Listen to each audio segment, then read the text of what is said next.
everyone. Today I am going to paint a cute little bumblebee and floral pattern onto this plate that I made out of plaster. I cast it over a week ago and allowed it to dry. It can take a while for thicker and bigger objects to dry, and you'll know they're dry whenever they feel kind of light and airy. Whenever you first demold them, they'll be really heavy feeling, and that's because there's a lot of moisture inside them yet, and it takes a little bit for that moisture to dissipate. Right now I am sanding it down and trying to fix some of the flaws. I'm not perfect with my casts yet. I often get a lot of little bubbles around the bottom at the opening. I try really hard to prevent them, but they still kind of manage to creep up into my projects. So I'm just carefully sanding and trying to smooth out the worst of it. A lot of it will be kind of hidden once I paint it, and because it's the underneath of the plate and it's meant to be decorative, I'm not quite as worried about it. I'm using a variety of sanding papers, a coarse one to really get the worst of it, and then gradually going up to a finer grit to kind of smooth it out.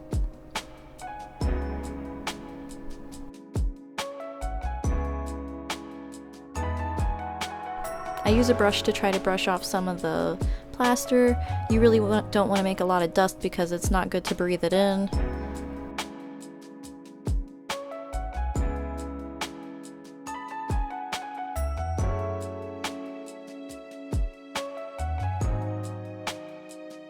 And then I'm going to clean up all of my dust so that I can have a nice clean surface for when I paint, because I don't want to get any dust in my paint. Just make sure everything's nice and tidy. And now I'm going to go ahead and start painting. For this project, I decided to use a dark gray color. For this one, I am using Apple Barrel Matte in Pavement color. I really like their matte series. It tends to go on quite smooth. I don't usually paint such large pieces, so I am getting a little bit of a streakiness. Some of that might be my fault if I didn't sand things perfectly, or if there's a little bit of residue from my mold. But usually you can cover it up with a coat or two. And I'm just going to fast forward here a little bit so we can get to the fun part.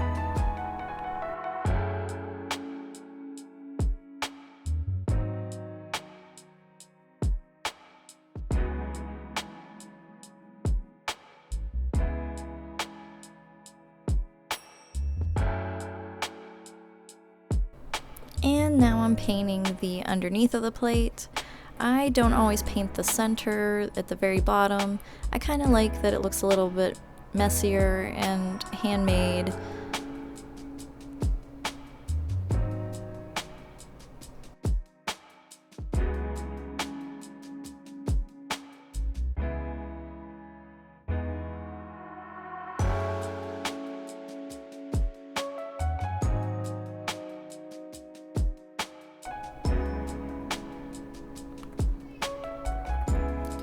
Two coats later and it's completely dried. I'm going to use a pencil to draw on a rough sketch, and I'm kind of just eyeballing it, to be honest with you. And I'm lightly drawing just so I can see whenever I do go to paint exactly where my design should go.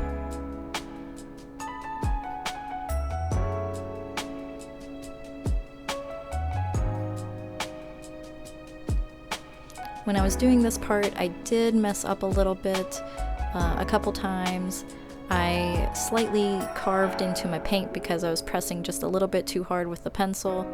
I am a bit heavy-handed when I write, so that's something I'll have to keep in mind next time when I try this again, because I do have an idea to do another plate with another little floral design that I like.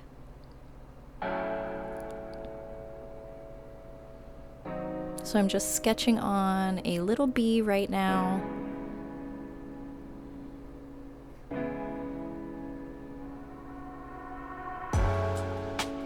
And I'm taking my time. I want to make sure that I get this right. I am looking out of a book. This design that I'm painting right now is actually out of Painting Nature with Claire by Claire Teresa Gray. She has a gouache painting tutorial book with all kinds of cute little forest critters and floral motifs, and I really like this one design that she had with this bee. It is a little bit trickier to paint this because I am using a different medium. Gouache kind of works like watercolor, and I'm using acrylic because gouache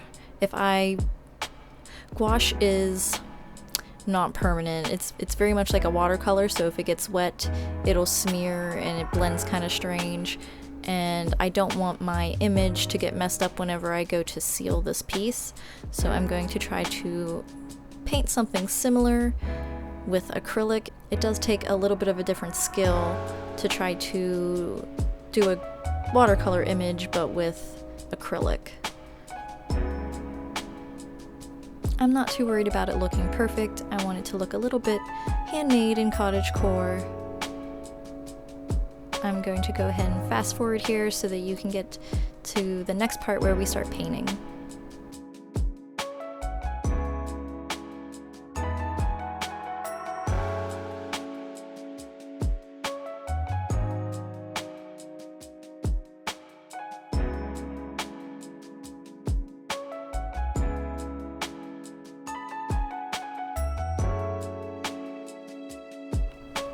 For this part, I am using Apple Barrel Multi-Surface Satin in white. I don't really worry about the different types of paint, like the last one I used was matte and this one is satin. If you weren't planning on sealing it, you might be more concerned since that will be the overall finish of whatever piece you're working on, but I always put a varnish on it and it's going to be glossy no matter what paint I use underneath, so I don't really worry about that too much. I just pick whatever color I like. And this part's a little tricky. I'm trying to create a gradient for the wings. Again, I'm following more of like a gouache watercolor tutorial, and obviously it's a lot easier to make gradients with water than it is to use a solid color. So I'm just slowly kind of blending it, adding just a little bit of the pavement color to my white until I get it to blend down from white to the dark gray in a more even way. This part did take me just a little bit of time because I really wanted to get it right, because over top I have to layer on some white lines and I want the underneath to be good now because it's going to be harder to fix later.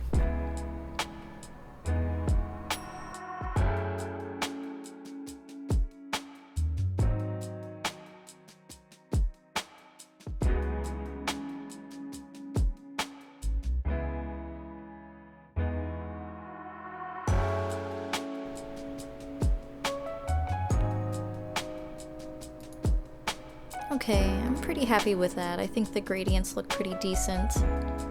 I'm already really liking what I'm seeing.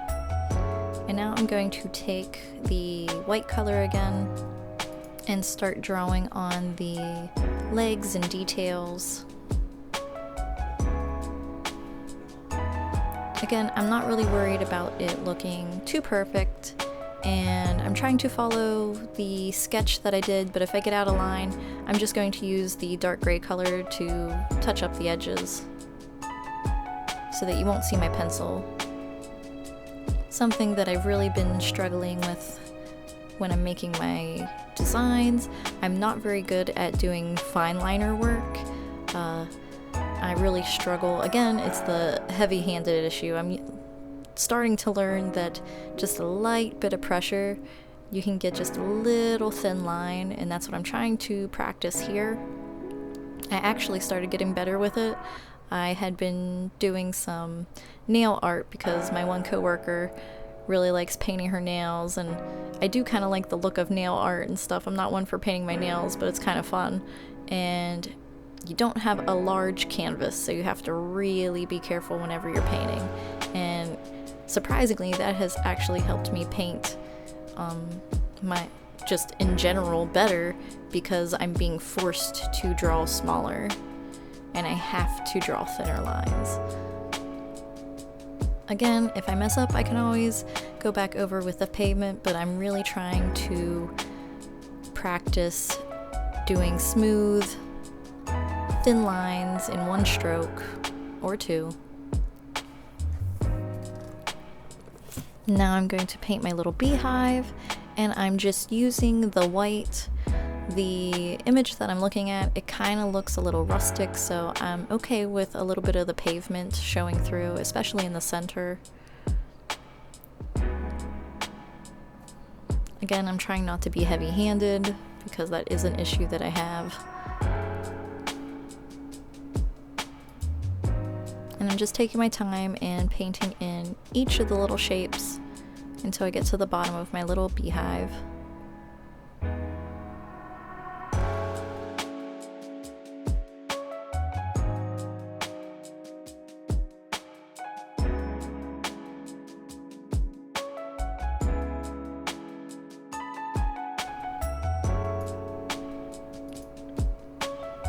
And now I'm using some of the pavement to clean up some of the edges of my image. I don't want my pencil showing through. And I kind of want to clean up some of my points on the side of my little beehive. And then I'm taking a fine liner with a little bit of pavement and sort of darkening up some of the shadowed areas between the layers of the beehive. And now I'm going to paint my little bee, and I'm just using Apple Barrel Multi-Surface Satin in black and Apple Barrel Multi-Surface Satin in pale yellow. And then I'm taking some of the black with a fine liner and going to draw over the legs.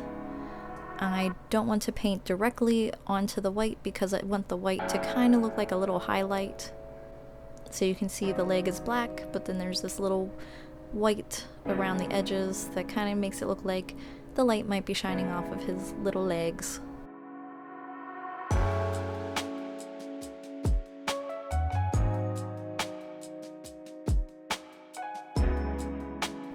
And now with the pale yellow, I'm going to go in, and I want him to look kind of fuzzy, so I'm not doing a hard edge. I'm kind of trying to keep it just a little bit fluffier looking.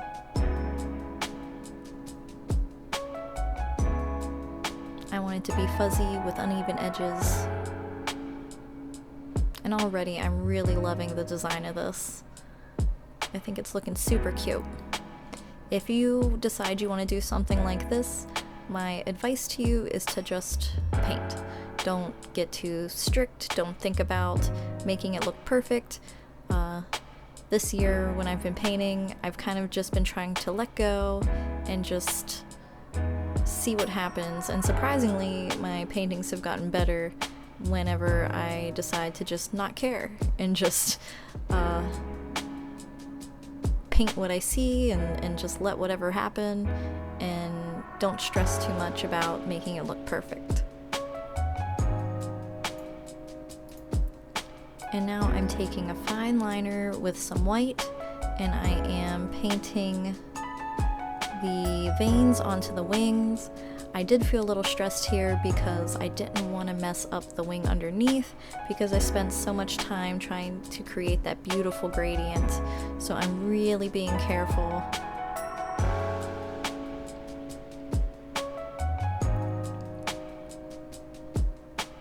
I will admit this part did stress me out just a little bit, but in the end, I was pretty happy with how it turned out.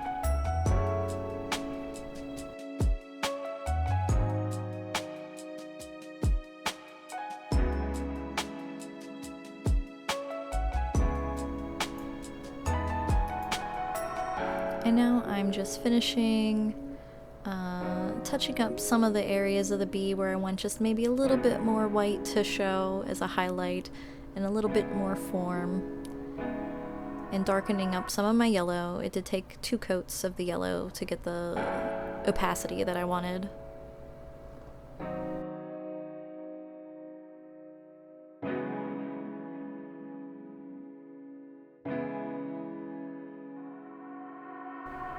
And last but not least, I'm adding some highlights to my little bee so you can see the shine of the light shining off his little fuzzy body. And I'm pretty happy with my little bee, so I'm going to move on to my flowers.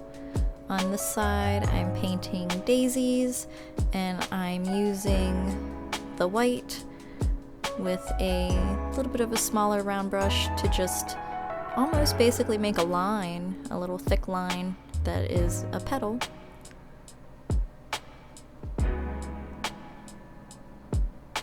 And I actually really enjoyed this part because you didn't really have to stress too much about getting the perfect shape. Flowers are pretty easy, and if you mess them up, you can still make them look like flowers.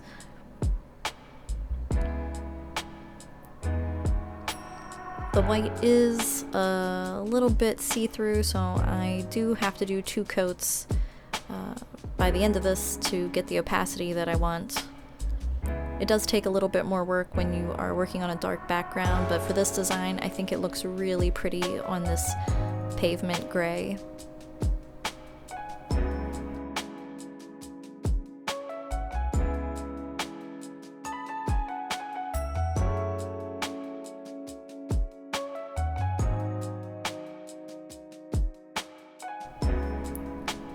Then next, I'm taking some of the pale yellow and I'm stippling some yellow into the center of my daisies. I'm using a stippling effect because I want some of the pavement gray to show through, just to add a little bit of shadow and dimension into my flower centers.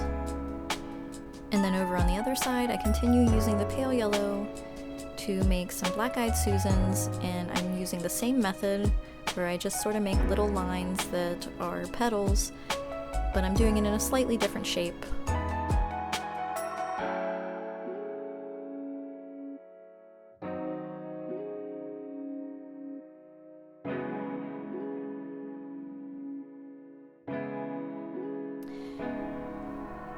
And now I'm using black to make the center of my black-eyed Susans.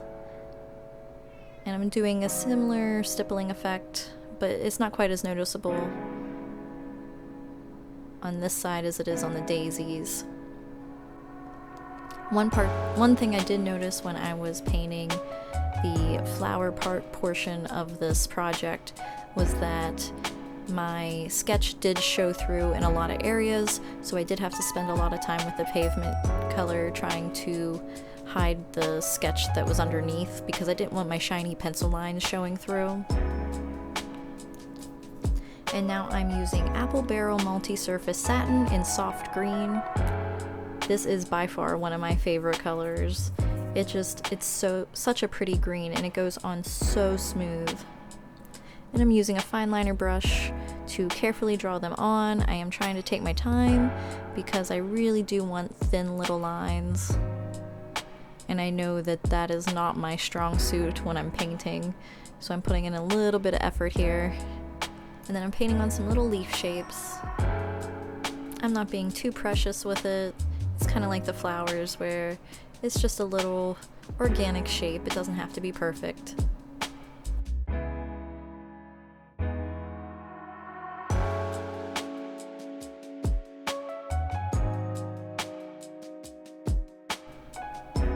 And then I repeat the process on the other side. And I'm still using the soft green.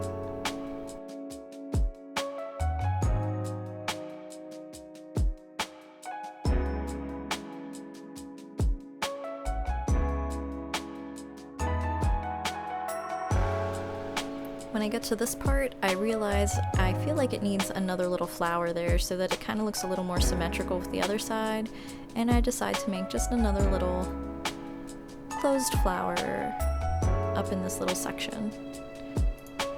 And now I'm spending some time with my pavement gray to clean up my pencil sketch around all my little petals and flowers. I want to try to hide the silver of my pencil underneath. It's not hard, it's just kind of time consuming. I was having some issues in some areas where I drew just a little bit too hard and carved into the paint. You could still see the indents. That's something I'll have to keep in mind whenever I try this process again.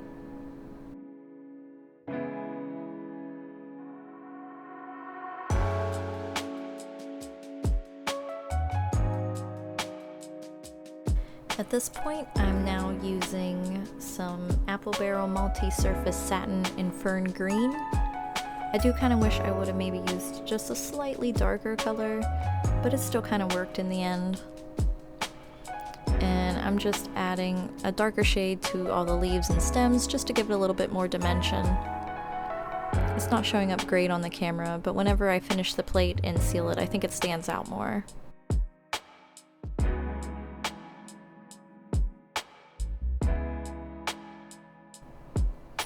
And then continuing with the fern green, I paint the roof of my little beehive. And then returning back to the white, I paint some little shingles onto my roof.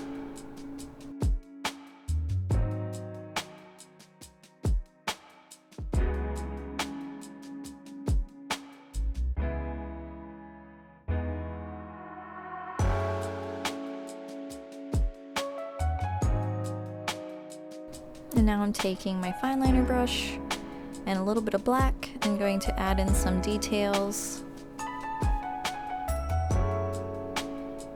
And then I grab the white and I put a little bit of highlight onto the centers of my black-eyed Susans. Throughout my process, I kind of just add in little bits here and there. I kind of didn't like how the shingles looked on my beehive, so I went ahead and darkened the centers of them.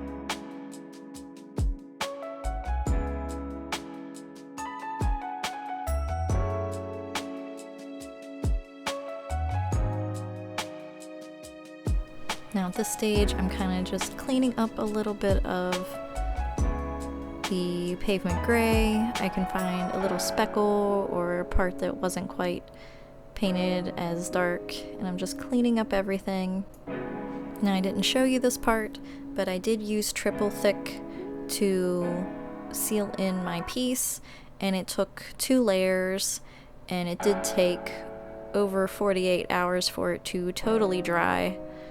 I usually don't use it on such large pieces, so I wasn't entirely certain how it would turn out, but I really love the finished look on this. Overall, I'm really happy with how this project turned out. It's always fun to see an idea that's in your mind actually come to life and turn out the way you imagined it. There's a lot of times where I do stuff and it kind of comes out like what I thought, or it takes on a little bit of a different process than what I imagined, but this came out exactly how I imagined it, so I'm really happy with it. If you like content like this and want to see more of my projects and processes, please like, share, and subscribe. I would love to hear from you guys, and any ideas or questions that you have, I'll address them in the next video. Thanks for watching. Until next time, bye.